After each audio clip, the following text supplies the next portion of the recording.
Hoy nos sumergimos en una historia, francamente interesante. Seguimos la pista de los papas con el nombre de León. Partimos de una crónica en vídeo que va desde León I hasta, una figura que proyecta como León XIV. ¿Qué nos revela este nombre a lo largo de los siglos? Pues es un recorrido, ¿eh? Muy revelador, la verdad. Porque cada león, claro, en su momento histórico, se topó con desafíos muy distintos y dejaron huellas, pues, muy diversas. Teológicas, políticas, pastorales. O sea que no hay un solo tipo de Papa León. Para nada. Vamos a ver figuras clave en momentos cruciales para la Iglesia, pero también para Europa en general. Perfecto. Pues vamos a desgranarlo.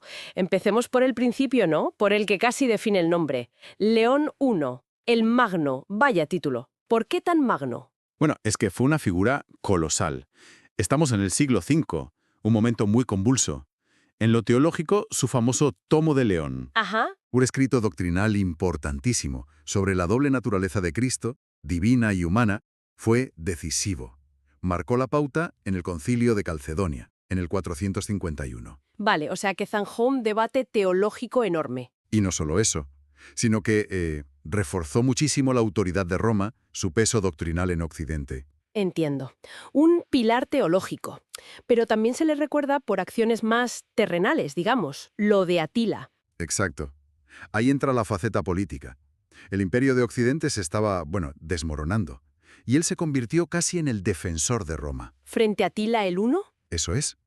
La tradición cuenta que en el 452 se reunió con él y le convenció de no saquear Roma.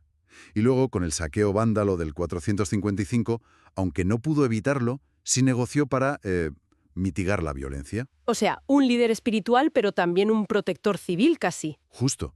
Un verdadero pilar en esa transición de la Roma imperial a la cristiana. Fascinante. Damos un salto grande, ¿eh? Varios siglos, hasta León III, finales del 8, principios del 9. Su historia personal parece intensa. Intensísima. Sufrió un ataque, brutal en Roma. Fue en el 799. Facciones rivales intentaron mutilarlo. Vamos, que casi no lo cuenta. Madre mía. ¿Y qué hizo? Pues huyó. Buscó la protección de Carlomagno, el rey de los francos. Y esto nos lleva a un momento que, cambió Europa. La coronación. Exacto. Navidad del año 800. En San Pedro, León III corona a Carlomagno emperador de los romanos. Uf, eso sí que es un antes y un después. Redibujó completamente la relación iglesia-poder en Occidente. Totalmente. Creó, en esencia, el Sacro Imperio Romano Germánico. Estableció un modelo de relación, con sus tensiones, claro, que duraría siglos. Y poco después, a mediados del siglo IX, tenemos a León IV. ¿Qué destacó de él? Pues si León III miró al norte buscando protección imperial, León IV tuvo que mirar más bien hacia el mar. Y hacia las murallas. ¿Por qué? Amenazas. Sí, eran tiempos de incursiones sarracenas, ataques piratas. Su gran legado, de hecho, es la defensa. Construyó la ciudad leonina. Las murallas del Vaticano, ¿no? Esas mismas. Fortificó toda esa zona para protegerla. Y además, impulsó una alianza naval, una liga italiana, que consiguió una victoria muy importante contra los sarracenos en Ostia, en el 849. Un papa constructor, un defensor. Pasamos al siglo XI.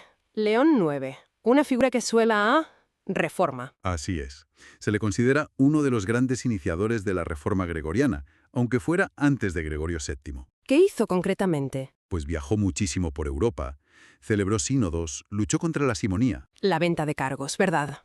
Buscaba una iglesia más disciplinada, moralmente más íntegra. Y con un papado fuerte, claro.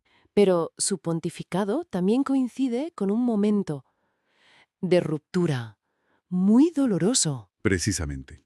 A pesar de todos sus esfuerzos reformadores, las tensiones con Constantinopla, con la Iglesia de Oriente, llegaron a un punto crítico. Y justo después de su muerte, en 1054, estalló el Gran Cisma, la separación formal entre católicos y ortodoxos. Una paradoja tremenda. Llegamos al Renacimiento, siglo XVI. León X, de la familia Medici. Esto ya suena a arte esplendor, ¿no? Sin duda. Giovanni de Medici fue un papa mecenas por excelencia. Roma era el centro cultural del mundo. Impulsó la nueva Basílica de San Pedro. Apoyó a artistas como Rafael, Miguel Ángel. Un papa del Renacimiento en toda regla. Pero aquí está la gran contradicción. La paradoja. A ver. El método para financiar todo ese esplendor, sobre todo la basílica, incluía la venta de indulgencias. Y esa práctica fue, digamos, la chispa que encendió la Reforma protestante. Claro, las 95 tesis de Lutero son de 1517, en pleno pontificado de León XIII. ¿Cómo reaccionó? Pues tarde y mal, según coinciden muchos historiadores. Al principio, parece que subestimó el movimiento de Lutero. Lo vio más como una disputa de monjes. ¿En serio? Sí. Para cuando quiso reaccionar enérgicamente y excomulgó a Lutero en 1520, la fractura ya era imparable. La reforma se extendía por Europa. Es increíble cómo un papa tan culto, tan metido en las artes, no calibró la profundidad espiritual y social de lo que estaba pasando. Vaya contraste. Nos vamos ahora a finales del 19, principios del 20. León XIII. Un pontificado muy largo, además. Larguísimo y muy influyente. Fue un papa, podríamos decir intelectual. Intentó tender puentes entre la Iglesia y el mundo moderno, que estaba cambiando a una velocidad vertiginosa. ¿Su aportación clave? Sin duda, la encíclica Rerum Novarum de 1891 es histórica. Es el primer gran documento papal que aborda de forma sistemática la llamada cuestión social. ¿Las condiciones de los trabajadores en plena revolución industrial? Exacto. Defendió sus derechos, criticó los abusos del capitalismo salvaje, pero también rechazó el socialismo como solución. Propuso una tercera vía, basada en la cooperación, la justicia social, la dignidad del trabajo. Inauguró lo que hoy llamamos la doctrina social de la Iglesia. Un legado importantísimo, desde luego. Y ya para terminar este recorrido, la crónica que hemos usado como base proyecta una figura, digamos, contemporánea, un León XXVII, identificado como Robert Francis Prevost, y sitúa su elección en 2025. Exacto. Hay que recalcar que esto es una proyección de la fuente, no una predicción nuestra. La fuente lo presenta así: estadounidense, pero con nacionalidad peruana, con mucha experiencia misionera en Perú, formación en Derecho Canónico y con cargos ya en el Vaticano. ¿Y qué prioridades le atribuye esta fuente? Pues la fuente interpreta su hipotética elección como un signo de renovación. Menciona como prioridades el diálogo interreligioso, la ecología integral, muy en línea con Francisco, la sinodalidad, Eso de caminar juntos en la iglesia, ¿no? ¿Más consulta? justo, y también la migración y la justicia social, temas muy actuales. La verdad es que es un recorrido impresionante. Hemos visto teólogos, diplomáticos, constructores, reformadores, mecenas. El nombre León ha cubierto perfiles papales muy, muy diversos. Ciertamente. Cada león parece un espejo de las tensiones y las prioridades de su tiempo, ¿no? Ujú. Desde la definición doctrinal pura y dura o la defensa física de Roma. Hasta las complejas relaciones con emperadores, las crisis internas, el esplendor cultural, la respuesta a las revoluciones sociales. Y los desafíos globales que la fuente atribuye a esa figura final proyectada. Es un abanico enorme. Viendo toda esta diversidad de liderazgos bajo un mismo nombre, pues surge una reflexión casi inevitable, ¿no? Podría ser esta, quizá. De todas esas facetas que hemos visto en los Papas León, la firmeza de León I, la audacia política de León III, el impulso reformador de León IX, la sensibilidad social de León XIII, ¿cuáles de esas cualidades, de esos enfoques, resuenan más hoy? ¿Cuáles parecen más necesarios ante los desafíos que enfrenta cualquier liderazgo espiritual en nuestro mundo tan complejo? Una pregunta para pensar, ¿verdad? Ayer, 9 de mayo, a esta misma hora, bueno, la Capilla Sixtina era un puro misterio, ¿verdad? Totalmente. Una incógnita. Hoy, claro, ya con el Papa León XIV presentado al mundo, pues vamos a intentar desgranar un poco esa maquinaria interna, ¿no? La del cónclave que lo eligió. Sí, porque fue complejo. Tenemos información bastante detallada, parece que de círculos vaticanos cercanos. Y la idea es esa: entender las claves, las dinámicas, que igual no se vieron las tensiones. Pues sí, vamos a ello. Porque fue una elección, mira, más reñida de lo que pudo parecer al final. La información que tenemos apunta a factores muy, muy específicos que inclinaron la balanza hacia Prevost, hacia el cardenal Prevost, ahora León XIV. Se está hablando mucho, de los votos latinoamericanos. Y sobre todo del papel del cardenal Tagle. ¿Qué pasó ahí, según estas fuentes? Dicen que sus votos fueron como, decisivos para Prevost después de un lío con Parolin. Efectivamente. A ver, lo que cuentan es que después de la primera votación, la del miércoles por la noche, hubo, pues, un desencuentro Ujú. entre Tagle y Parolin. Ajá. Y como resultado, pues un bloque importante de votos que Tagle podía, digamos, mover, se fueron hacia Prevost. Vaya. Y a eso se sumaron, bueno, apoyos de algunos cardenales de Estados Unidos. Pero ojo, hay otro factor clave aquí. El pasado de Prevost. Te refieres a su época en Perú como misionero. Exacto. Esa experiencia allí y, sobre todo, una amistad que ya tenía con Jorge Bergoglio. De antes, ¿sabes? De cuando estaba en Buenos Aires. No solo del Vaticano. Entiendo. Una relación más antigua. Eso es. Y esa conexión, pues nos dicen que fue determinante para que Francisco lo hiciera cardenal en 2023 y vamos, parece que pesó muchísimo en la elección final. Entendido ese punto. Y mientras tanto, Parolín, que bueno, sonaba como favorito casi, Sí, era un hombre fuerte. pues no salió. ¿Qué pasó con todo ese apoyo político que se decía? ¿Del gobierno italiano, diplomáticos? Pues mira, ese apoyo existió, ¿eh? Pero no fue suficiente dentro, en el colegio cardenalicio. Y aquí entra una percepción interna muy importante sobre Europa. ¿Cuál? Que muchos cardenales, según estas voces, sentían que ahora mismo pues, no hay un liderazgo europeo con la fuerza necesaria para guiar la Iglesia global. Veían como falta de empuje en la Iglesia de aquí, del continente. Claro, lo cual choca un poco con las interpretaciones que se leían fuera, ¿no? Que si eligiera un estadounidense era un mensaje a China o un guiño a Trump. Ya. Pero esas lecturas no cuadran con la perspectiva interna que nos llega. No es que buscaran un estadounidense sí o sí.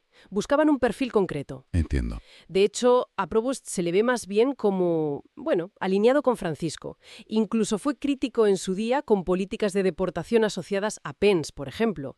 O sea que no encaja en ese molde pro-Trump, para nada. Hablando de perfiles y de tensiones, la relación entre Parolin y Francisco sale como muy conflictiva en estos relatos.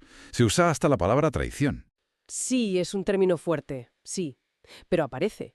Se habla de negociaciones, sobre todo con China, que Parolin habría llevado un poco, por su cuenta, ¿sabes? Sin seguir la línea exacta de Francisco. Uf, Y esto, claro, en el contexto de que Francisco le había apoyado mucho, muchísimo. Incluso aseguran facilitándole tratamiento médico del más alto nivel en Suiza para un cáncer. vaya. ¿Y eso llegó a un punto crítico en algún momento? Pues parece que ese sentimiento de traición se agudizó mucho durante la hospitalización de Francisco. Las fuentes describen un ambiente de intriga, de lucha de poder muy fuerte. Lo llaman un aquelarre. ¿Qué palabra? Sí. Incluso circularon bulos sobre la muerte del Papa y dicen que salieron de dentro del Vaticano. ¡Qué barbaridad! Un clima tenso es poco. Y mencionen una maniobra concreta de Francisco para frenar a Parolin. Sí, se cuenta que Francisco alargó el mandato del cardenal Re como decano del colegio cardinalicio, que es un puesto incluyente, claro. Claro. Pues lo hizo, dicen, precisamente para bloquearle el paso a Parolin, sabiendo además que Re por edad ya no era papable. O sea, una jugada estratégica, ¿eh? Con vista larga. Como dice una fuente, este es el Papa que hubiera ideado Francisco. Ya veo. Y siguiendo esa lógica, buscando ese perfil tan específico. Por eso ni Tagle ni Zuppi, aunque fueran cercanos a Francisco, acabaron siendo los elegidos. Esa es la lectura, ¿sí? En el caso de Zuppi, por ejemplo, se apunta a la influencia, al poder, a los recursos asociados a Sant'Elidio. Ah, la comunidad. Exacto. Una dinámica de poder que, según estos relatos, Francisco veía con cierto recelo, digamos. Buscaba otra cosa. Y ahora vemos a León XIII ya marcando un estilo diferente, ¿no? Al menos en lo externo. Palacio apostólico, hábitos tradicionales, no como Francisco en Santa Marta. Sí, parece que busca su propio camino, su sello. Una fuente cercana citada dice algo así como que cualquier otra cosa sería imitarlo y no agrega nada. Tiene sentido. Pero bueno, aunque cambie el estilo, lo que se espera es continuidad en la esencia de Francisco, eso sí. Y hay gestos que apunten a eso.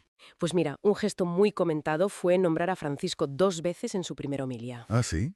Y eso es importante sobre todo después de que en la misa Pro Erigendo Pontifice, la que ofició Raiche, no se le mencionara. Es un mensaje claro. Cierto.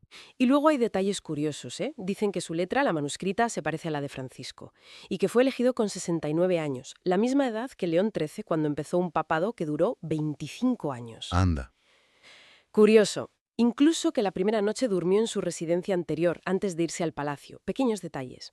En resumen, lo que nos dibujan estas informaciones es, pues, una elección muy compleja. influida por relaciones personales, por estrategia a largo plazo, quizá un cambio en el eje geográfico del poder en la Iglesia y, bueno, tensiones internas muy profundas que han quedado expuestas. Desde luego.